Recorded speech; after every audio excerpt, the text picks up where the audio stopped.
আসসালামু আলাইকুম প্রিয় শিক্ষার্থীরা। তোমাদেরকে আমি গত ক্লাসে 1 থেকে 10 ঘর পর্যন্ত নামতা শিখিয়েছিলাম। তো আমি সেই নামতার অনুযায়ী আমি তোমাদেরকে কিছু গুণ শিখাবো। তো চলো আমরা গুণ শিখি। এই যে এখানে আমি একটা সংখ্যা লিখছি, 3 অঙ্কের একটি সংখ্যা লিখছি। তো 3 অঙ্কের সংখ্যাটাকে আমি 15 দ্বারা গুণ করব, মানে 326কে আমি 15 দ্বারা গুণ করব। তো চলো আমি সহজে তোমাদের এই গুণটা শিখিয়ে দিচ্ছি। যেমন 5-এর সাথে আমরা 6 গুণ করব, 5 6 30, 30-এর শূন্য হাতে 3, 5 দ্বিগুণে 10, 10-এর সাথে আবার আমরা এই 3 যোগ করব, তাহলে 3 আর 10-এ 13, 13-র 3 হাতে আসতে আমার 1, তারপর আবার 1, 5, 3-এর সাথে আবার 5 গুণ করব, 3 5-এ 15, 15 1 16। তারপর আমরা এক ঘর শেষ, এখন আমরা এক ঘর অনুযায়ী একটা ক্রস বসাবো। এখানে যে কেউ শূন্য বসাতে পারো, কেউ ক্রস চিহ্ন বসাতে পারো। এখানে ক্রস চিহ্ন বসালে একটু সুবিধা হয় বুঝতে আমাদের। তারপর আমরা এখান থেকে 1-এর সাথে 6 গুণ করব, 6 অক্ষে 6। তারপর আবার 1-এর সাথে 2 গুণ করব, 2 অক্ষে 2। তারপর আমরা আবার 1-এর সাথে 3 গুণ করব, 3 অক্ষে 3। আমাদের হাতে কোনো সংখ্যা নেই দেখে এখানে কারোর সাথে কারো যোগ হয়নি। এই সবগুলো আমরা এখন যোগ করব। যোগের বেলায় শূন্যের শূন্য, 6 আর 3-এ কত? 6 আর 3-এ 9। হাতে আমার কিছুই নেই, তারপরে 6 আর 2 8।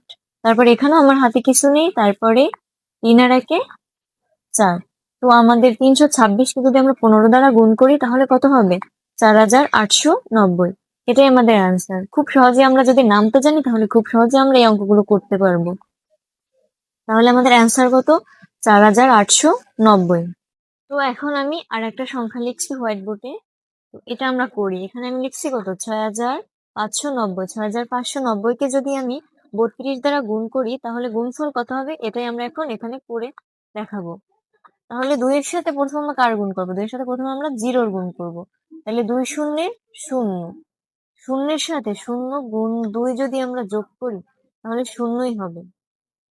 না মানে 2 গুণ শূন্য যদি যোগ করি তাহলে শূন্য হবে, এটা হবে না। তাহলে 2 শূন্যে শূন্য। তারপরে 2 এর সাথে আবার 9 গুণ করি, 9 দ্বিগুণে 18, 18-র 8 হাতে আছে কত? 1। তারপর আমরা 2 এর সাথে 5 গুণ করি, 5 দ্বিগুণে 10, 10 আমার হাতে আছে 1, 10 আর 1 11, 11-র 1। তারপর আবার আমার হাতে আছে কত? 1। তারপর আমরা এই 1 আবার 6-এর সাথে যোগ করব, 6 দ্বিগুণে 12, 12 আর 1 13, 13-র 13, কারণ এখানে আর কোনো সংখ্যা নেই, এটাই শেষ সংখ্যা, তাই আমরা 13-র 13 নামিয়ে দিয়েছি। তারপরে আবার এই সংখ্যার কাজ আমাদের শেষ, এই সংখ্যার কাজ আমাদের শেষ। তো এখন আমি এখানে একটা ক্রস চিহ্ন বসিয়ে দেবো, যেহেতু আমাদের একটা সংখ্যার কাজ শেষ এজন্য আমি এখানে ক্রস চিহ্নটা বসাই দিয়েছি। তারপর এখন কি? 3-এর কাজ, 3-এর সাথে আবার 0 গুণ করো। যদি 3-এর সাথে আমরা 3 গুণ 0 করি তাহলে 3 শূন্যে শূন্য, তাহলে 3 শূন্যে শূন্য। 3-এর সাথে আবার 9 গুণ করো, 3 নং 27, 27-এ 7 হাতে আছে কত? 2। তারপরে 5, 3 5-এ 15, 15 আমাদের হাতে আছে 2।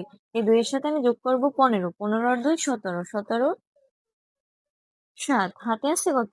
1, আমাদের হাতে আছে 1। আবার এই 3 এর সাথে 6 গুণ করি, 3 6 18, 18 আর 1 19। তাহলে এখানে আমাদের আর কোনো সংখ্যা নেই, তাই আমরা 19-এ বসিয়ে দেব। তারপরে এগুলো এখন সব আমি যোগ করব, গুণের বেলায় সবকিছুর যোগ হয়। তাহলে শূন্যের শূন্য, 8-এর 8, যোগের বেলায় 8-এর 8ই হবে।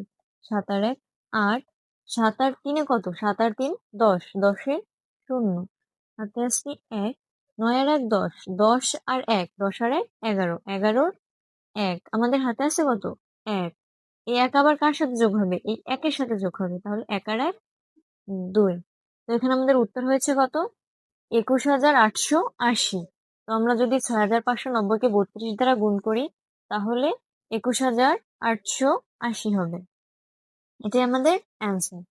তো এরকম করে যদি আমরা গুণ জানি তাহলে মানে যে আমি নামতাগুলো তোমাদের শিখিয়েছিলাম 1 থেকে 10 পর্যন্ত, তার ভিতর দিয়ে আমি তোমাদের এই অঙ্কটা করিয়েছি। এরকম যদি আমরা গুণ অতি সহজে নামিয়ে ফেলতে পারি তাহলে আমাদের ক্যালকুলেটরের কোনো প্রয়োজনই নেই।